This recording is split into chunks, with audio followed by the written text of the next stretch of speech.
niya din magkaigsunan ang kakulang sa personal nga relasyon ni Kristo. Unsa ang mga hinungdan? Nagingon ni Igsoon sa Juan 5:5, dili lang sa kakulang sa kibalo, kundi kakulang sa koneksyon. Kay kung bulag kamo kanako, wala kamoy mahimo. Muna gingon ni Kristo. Kung bulag kamo kanako, wala kayo kamoy mahimo. So mao na makigsunan nga dunay kalahian, no? Dili lang kakulang sa kibalo, kundi dili kakulang sa koneksyon. So kining koneksyon importante din. Importante kay ang koneksyon. Imong koneksyon sa Ginoo. Imong koneksyon sa pagbasa sa Biblia. Imong koneksyon magkaigsunan sa imong pamilya. Kini siya magkaigsunan pinaka-importante. Kanya, kung mubulag kita kang Kristo, wala itay mahimo. Kay ngon sa Juan 5:5, kay kung bulag ka mo kanako, wala kamoy mahimo. So importante kaayo ang Ginoo sa atong kinabuhi. So unsa ang resulta kung bulag kita sa Ginoo magkaigsunan? Resulta luya ang pagpangalanan. Sunod, walay kadasig sa pagsipa. Sunod, malit sa baskol kay walay inner desire. Kunya, malit kini siya simptomar sa dili mo ang sakit. So, sabat sickness. Wala ni sa una. Wala ni sa una magkigsunan, pero karon mo na ni magkigsunan ang resulta sa ato gitawag kakulang magkigsunan sa koneksyon nga to sa Ginoo kahibalo. Mo ni siya magkigsunan ang resulta, no? So mo na wala ikadasig sa pagsimba, o niya luya ang pagpangalagad, malit sa Sabbath school kay wala inner desire. So magkigsunan dili ni ingon nga kini pangdaot kundi pahinumdum kini sa atong usap-usap. Kay matuay ka taglangit mong igsunan. Diba? So kung kita entrante o apil sa lumba ang mga tuig langit magkaigsunan, maningkamot kita. No? Muna ngayon ikabuntag, maningkamot kita ang dilita malit. Pero naang time na malit kita magkaigsunan. No? Pero kung nato pong balansihon usahay, kung lahi nga adlaw magkaigsunan, dili may punta malit. No? Di punta malit.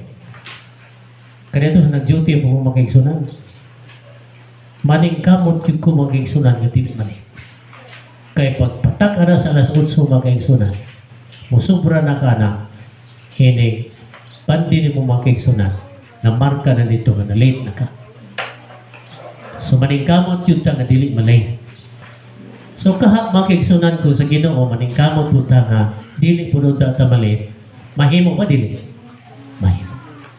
Pero lang, ato lang magkaigsunan, mao ang kini gitawag paglagay-lagay.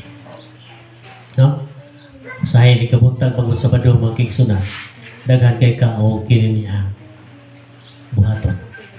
Labi nang daghan po kay kagiluto, daghan po kay kagsudan magkaigsunan, mao na nga niabot yun sa punto igsoon kay ikaw nalit. So karon magkaigsunan, ni ay gisulti din sa ikatulong bahin.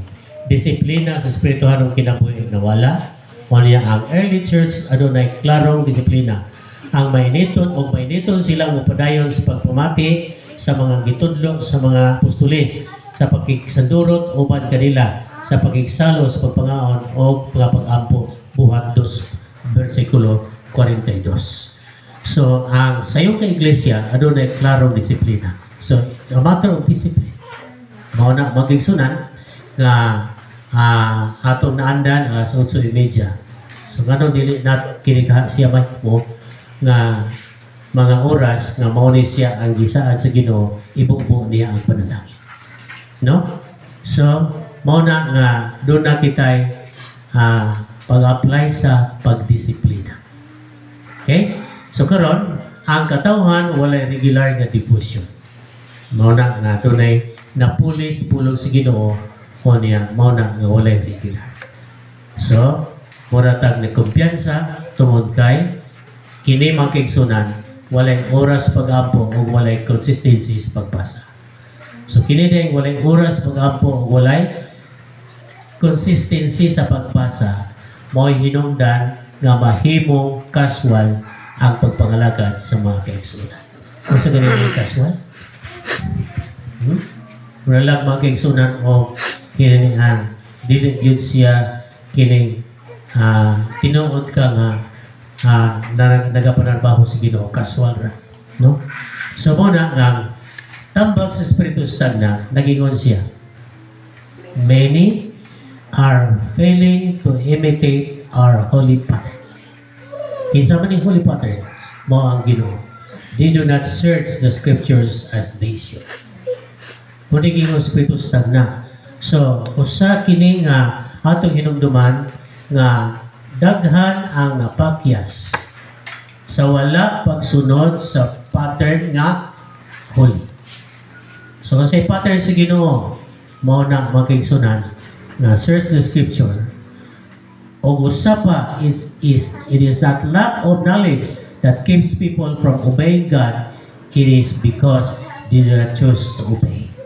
So naagyoy gitawag makaigsunan nga wala gyud niya gipili ang pag-choose o pagpili no to obey. Nagsupak ra. So kinahanglan dunay discipline sa atong matag usa. Unsa pa? Nagiun din dili lang kakulang sa pagbasa kundi kakulang sa desisyon o gugma sa Ginoo. Kining gugma sa Ginoo mao ni mag-erase igsoon sa ato kakulang sa pagsayo, mag-erase sa ato magigsunan nga kinabuhi nga masinupakon kung naatay love sa Ginoo. So muna nga kining ikalima pagkawala sa sense of urgency, Laodicean condition. Kung sa gini Laodicean? Init, bugnaw. Init, bugnaw. Kung sige sa Ginoo? Iluwa. No? So nagyon ka, dato ako o maayong pagkabutan o walay nakulang ka nako apan wala ka na sayon nga halaot o makaluluoy kakaayo kabus ka o hubo o buta. So sa atong iglesia membro niya din nagtuo ka nga okay na siya. So okay na dili na kaya na yun yung nga bikin ang importante nga better late than never. Di ba? Bahala ulahi basta kinaalam. Pero mga kaigsunan usa sa mga kituhuan ng sila nga pero naay gitsunod pero espirituhanong luya di ay nagtuong okay ra pero luya di ay o niya kining ikatulo wala na pagbati sa kinahanglan nga mag-usap wala pagbati sa kinahanglan ako ning usbon ako ning usabon ang akong kinabuhi karon 2026 na sige tang kanungog Ginoo mo balik na sa dili madugay ang pangutana makigsunan naabak kay kini panginahanglan imong usbon imong usabon ang imong estilos kinabuhi kay ang diagnosis sa iglesia makigsunan mao ni siya ang imong giingon bahin sa cellphone mao ni ang usa sa mga tin-aw nga diagnosis sa ato iglesia bahin sa imong giingon sa cellphone o niya unsa pagyod walay pasabasa sa Biblia ang Espiritu Santo dayon pagkalit tinuod di sila pero maura di ang mga simptoma. So ang simptoma dili makaigsunan nimo kaayo mabantayan pero mao ni siya nga naa siya'y mga causes. Wala ka igsuon makabantay ani nga diin ang diagnose sa Ginoo sa iglesia mao ni nga naa siya'y nakita unsa ang hinungdan nganong dunay mga sakit sa mga animal kaigsunan. Unsay gamot. So dito sa gamot, kakulang sa relasyon kang Kristo. So, kakulang sa gugmas pulong sa Dios. O niya, kakulang sa disiplina o gitawag commitment. So, kini siya makigsunan, mao ni ang gamot. Kung kulang ta sa relasyon sa kang Kristo, posible nga naa ning mga kaluyahon sa atong pagpangalaga. Kung kulang tas kumpas pulo sa Ginoo, mga hinungdan nga dili ka ganahan mo basa ang imong focus tuwa dito sa dili makahatag og kadasig. Di ba? So muna nga kinahanglan kita nga adunay pagdisiplina. So karon ngano ang pangutana nga bisag nahibalutan mo sa orasa pero nganong malit kita magigsunan. Niya'y hirungdan, ingon siya, dili lang tungod sa kakapoy o kabisi, kundi walay excitement sa espiritual ng puta. Muna siya magigsunan. Wala kay ko na-excite sa iglesia. No? Muna nga murang ang magwali karon katurang gihapon ang nagwali atong Sabado. Di ba? Muna siya ang notition sa una-una. Muna ang ako nakita nga dili ko excited sa ako pagsimba kay muna ang ako nakita. So muna nga nganong mali kay wala siya excitement. Wala siya na-excite. No? So, muna siya mag-igsunan. Sunod, nag-iunin walay preparasyon Sabado pala, Friday. Mao po na siyang naluyan. Kay sa Bernes, wala mo kay preparasyon. So, kinahanglan, di mo nang preparasyon. Mindset mga kaigsunan, di ba? Pagka Friday, muna ni mindset na ni siya. Nga ugma, sayuta, ang atong lutoon, mauni siya. Muna niya, kinahanglan, dili tamalay. Kinahanglan nga ang atong panahon dili mapulihan sa kini mga salida, dili mapulihan sa ulay hinungdan kay mao ni siya ang usa nga magkapawala sa excitement kay ikaw nawad-an ani espirituhan ng puta. Mga kaigsunan, mao ni siya nga dili nato ni siya mabantayan. Walay inner desire nga makikita sa Ginoo sa sayo na oras. Diba? So, wala siyang inner desire na makikita sa Ginoo. Asa ang Ginoo po na sa ating pupuri? Sa simbahan. So, kung naatay desire na makikita sa iya diya sa iglesia, mo na makiksunan nga adun na kay preparation. So, sa Pernis Paladaan, nagandam ka. So, sa solusyon aning mga nakita na ito mga kaigsunan nga nung mali, kung sa solusyon, naging unin higso, balik sa personal devotion. 15 to 30 minutes matang adlaw, Biblia ang Espiritu sa Tanan. Muna yung among kampanya karon mga kaigsunan, ang pagladlad sa Generation Library sa Iglesia. Ngano, tungod mga kaigsunan, sa tuyok tumong nga ang ato nga espiritu sa kining devotion mabalik magkaigsunan pinaagis pagbasa sa Biblia o sa Espiritu sa Tanan. Mao na salamat tayo ning Iglesia sa Calvo tungod kay naay kind heart magkaigsunan nga nag-sponsor og libro. So ang ato gipaabot ang bookshelf kay mao na ang amo magkaigsunan nga commitment nga ang among sabot sa among personal ang katunga i-sponsor magigsunan sa amua ang katunga usab na ay nag-sponsor ani ng iglesia.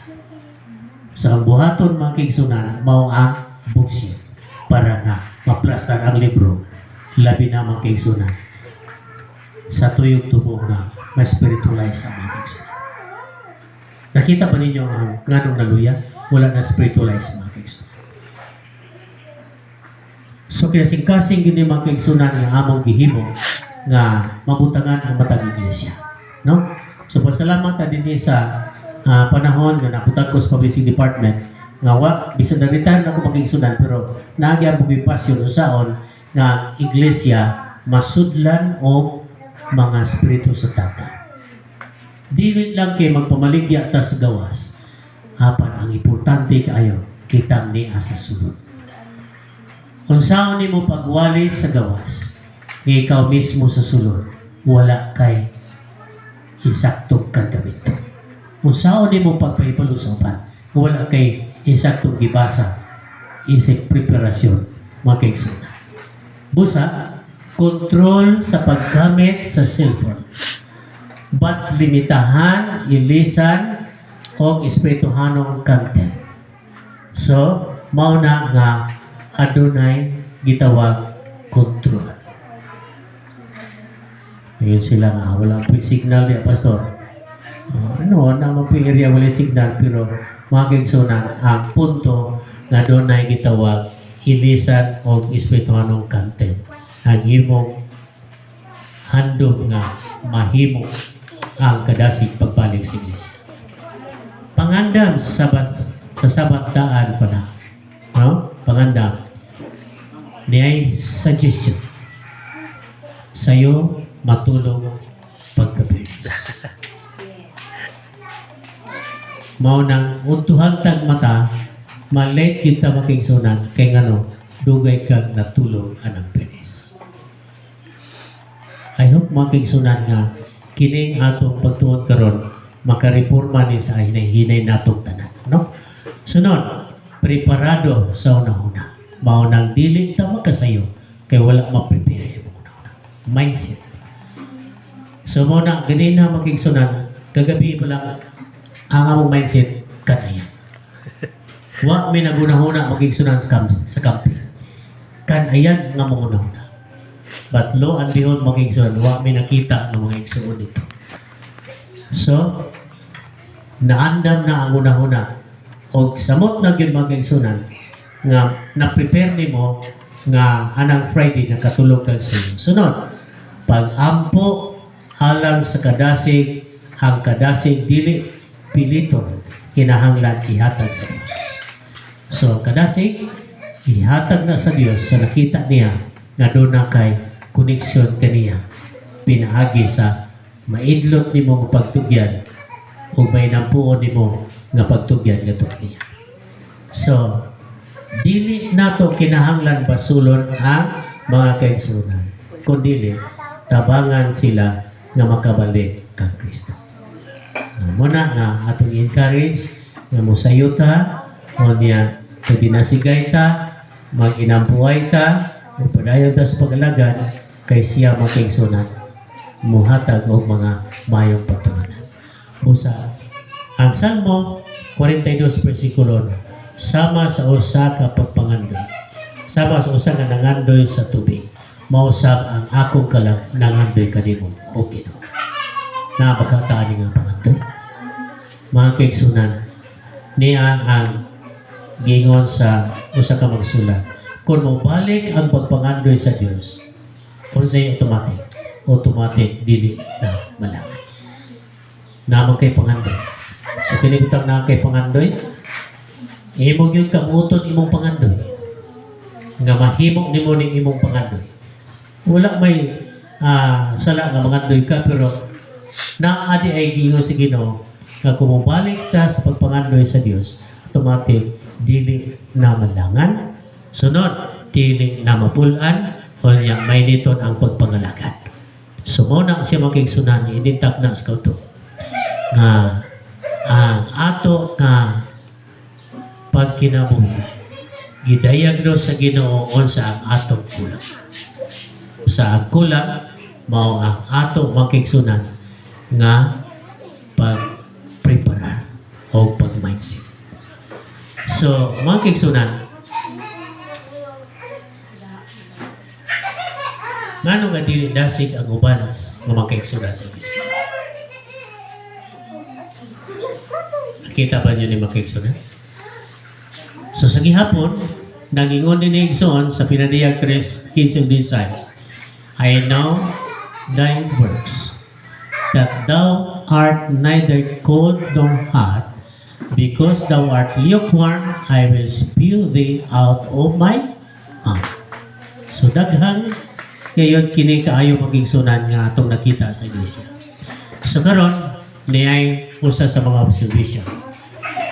Una, usahay musimba usahay dili kay kini siya magigsunan mao ang atong nakita nga naobserbahan sa atong iglesia. Maura pa kigsunan, late maabot sa baskol. Kulang sa participation sa church activities. Das naghataas ang panahon sa cellphone case pagbasin mo. Kulang sa participation sa church activities. Kini di ay activities sa church. Fellowship, association, federation, kining mga activities sa iglesia. Usa ni siya makigsunan nga makapadasig. Di ba? Pero wag gid tay apil-apil makigsunan. Mao na nga wag na tay panahon sa Ginoo o niya atong kinabuhi magigsunan nabutang sa question. So ngano nga kini mahitabo makigsunan bisan dugay na silang membro sa iglesia, usa ka makalilisang statement sa Espiritu Santo ng Rangingon.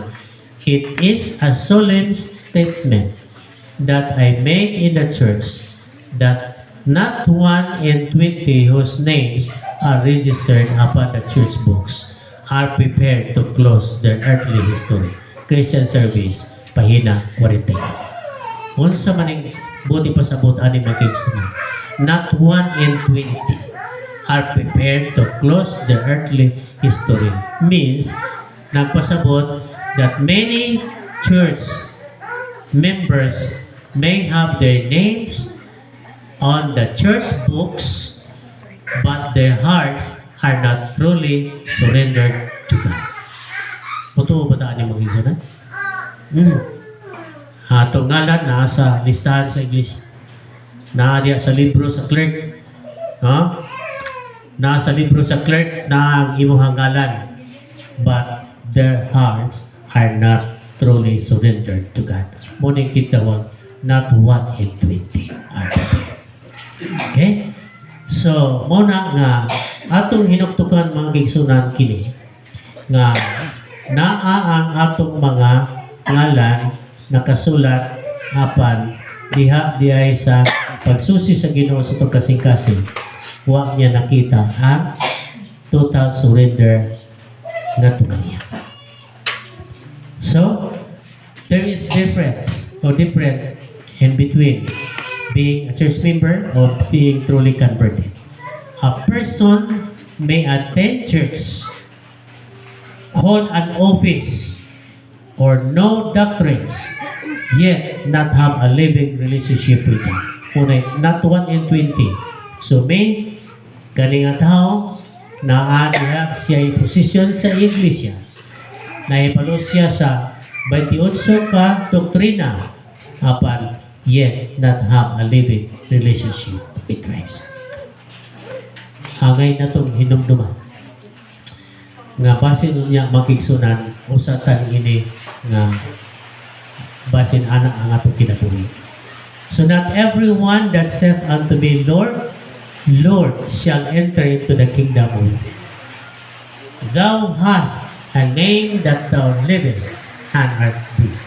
This means spiritual appearance without true spiritual life. So makigsunan mao na nga kingon not prepared to close their earthly history.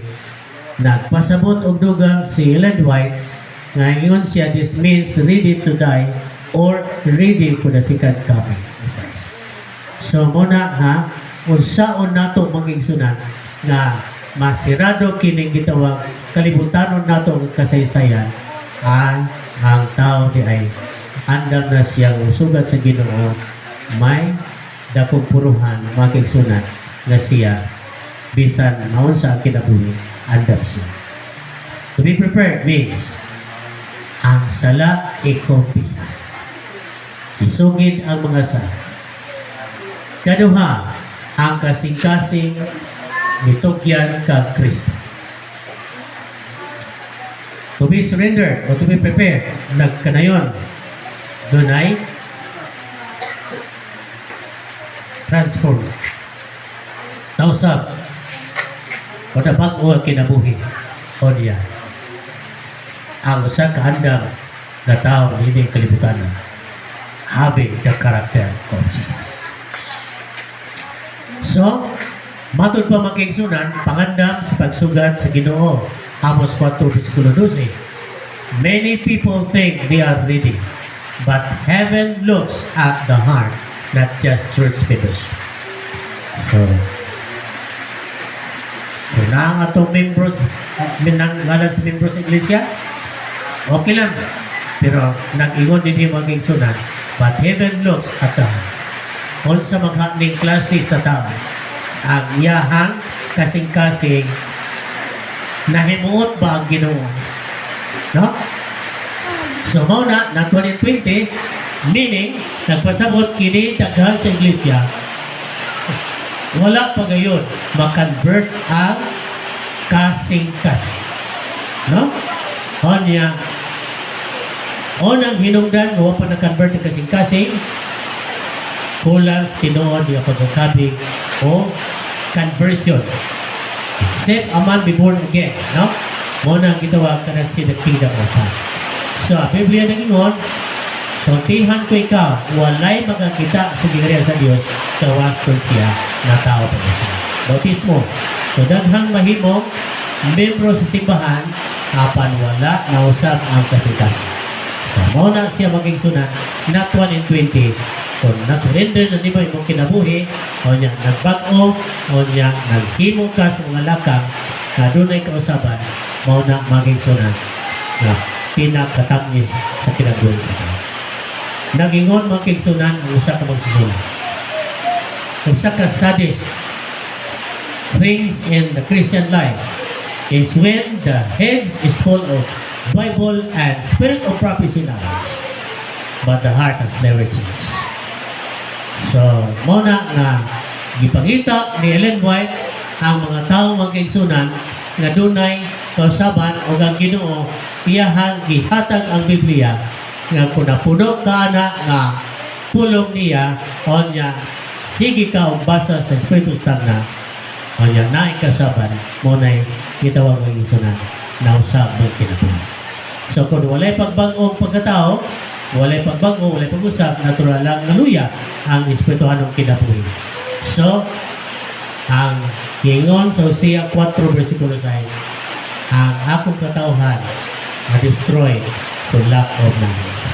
So, kaduang hinungdan, pagkulang sa pagbasa sa Biblia, muna nga kulang kita magigsunan sa knowledge. So, dili lang kini magigsunan, hindi pinumduman kita, o niya gisulti niya, ang atong pagtuon, luya, o niya walay gana, o niya dali ma-distract sa kalibutan, ang Biblia mao ang pagkaon sa kalat. So, muna nga, doon ay gisulti, man shall not live by bread alone, but by every word. So, karon ikatulong hinungdan, pagpasagad sa Espiritu Stagna, nangingon din yung magkaigsunan, the spirit of prophecy books are neglected by many who profess to believe the truth. Wala, tinataan ang wasilat to Ellen White, wala taana. Apa, kini di ay magkaigsunan, o sa ka, painumdom nga, dili gid nato ni siya biyaan kay mao ni makapalig-on ka nato sa sulod sa iglesia. Apat kung dili kita magbasa, mawala ang counsel sa Ginoo, wala ang pagluya ang espirituhanong kinabuhi, mawala ang revival sa iglesia, ang Espiritu Santo ihatag sa Dios aron mutabag sa iglesia. Mauna nga tunay library ang matag iglesia kung mahimo kay mutabang kini mga kaigsunan sa pagpalig-on sa atong mga igsunan sa iglesia. Okay? O niya, ikaw pa tinungdan. Daghang distraction sa kalibutan. Kaya paano na ta? Kung saan yung mga distraction? The cares, riches, and pleasure of this life choke the world. Ngunit nakapa-choke sa kalibutan. Kinig pleasure sa gitawag kadato. So, nagingon siya magigsunan. Karong panahon na, cellphone, social media, entertainment, negosyo, mahimo ng importante kaysa Diyos. So, nawala na ang hiya sa Ginoo kung kini magigsunan, mao'y patagaan o pagtagaan. Cellphone, social media, entertainment, negosyo, mahimo ng mas importante kaysa Diyos. Kalimang hinungdan, atin na tamahuman, wala doon kung magkaigsunan, no? So, kalimang hinungdan, kulang sa personal na pag-ampo, kung ang tao dili mag-ampo, mawala ang connection sa Ginoo. Diba? So, mawala ang atong connection sa Ginoo. Usa, kaya mawala ang atong connection, magluya, espirituhanon. Mauning ang hinungdan. Pray without ceasing. Pag-ampo sa walay paghuno. Resulta, kung kita luya, niya gisulti magigsunan. Spiritually weak life, kung ang espiritualong kinabuhi, luya, mauning ang padulungan. Unsa ang padulungan? Mahimong lukewarm Christian. Inuwa, kay init bugnaw. Dili pud init, dili pud bugnaw, alabaam. Sunod, usahay musimba, usahay dili, o niya dili dasig sa ministry. O niya dili interesado sa espiritualong kita. Because thou art lukewarm, I will spew thee out of my mouth. Unsay solusyon? Naay solusyon. Mauni, personal revival, 51 sa Salmo, Psychologist, create in me a clean heart, O God. Then, naay gitawag daily Bible study. O niya, pagbasa sa Espiritu sa tagna, o niya, naay katapusan, serious prayer mo. So, mga kaigsunan, mauni ang solusyon, pangayoon nato sa Ginoo ang bagong kasing-kasing, o kung kini mabag-una, magkanunay na tagbasa sa Biblia, o niya, mga Espiritu sa tagna, doon ay seryoso ng mga pag-apos kinabila. Then, full surrender to Jesus Christ. So, mga hinaot ko magigsunan na na-surrender nato sa Ginoo ang atong kinabuhi. Spirit prophecy appeal, a revival of true godliness among us is the greatest and most urgent of all. Solitary Messages, Book 1, 1:21. Bosa, ang iglesia gayon, gitawag mausap kung walay, dili, ang iglesia dili mausap kung walay spiritual revival ang kasigtasan. So, muna nga, ato karon mao nga operahan sa Ginoo ang ato kasigtasan aron kini mga kaigsunan mohimo sa pag-alagad nga matinumanon. Choose you this day whom will you serve. Magpili ta, tinuod ba nga na-convert ang imong kasigtasan? Tinuod ba nga nagabasa ka sa Biblia matag adlaw? O ginabasa na ba nako ang Espiritu sa tagna? Tinuod ba nga nadasig ko sa pagganatan? Conclusion, nagingon, ang kakulang sa kadasig sa iglesia, dili tungod sa kakulang sa programa sa iglesia, apat nagingon din kakulang sa activities ko dili, kung sa gingon, kulang sa spirituality, kakulang sa personal relationship with Christ. Kung ang matag membro mubalik sa Diyos, ang iglesia mapunong sa spiritualong kanayon.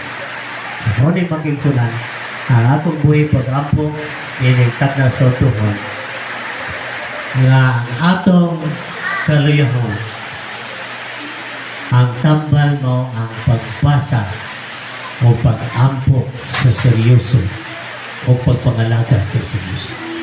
Mauna ang iglesia, ilantaw sa Ginoo nga dunay lukewarm nga pagpangalaga tungod kay nawala ang espiritu sa kadasig, ang pulong sa Ginoo na pulihan makigsunan sa dili na makapadasig sa imong kinabuhi. Atong ito po ang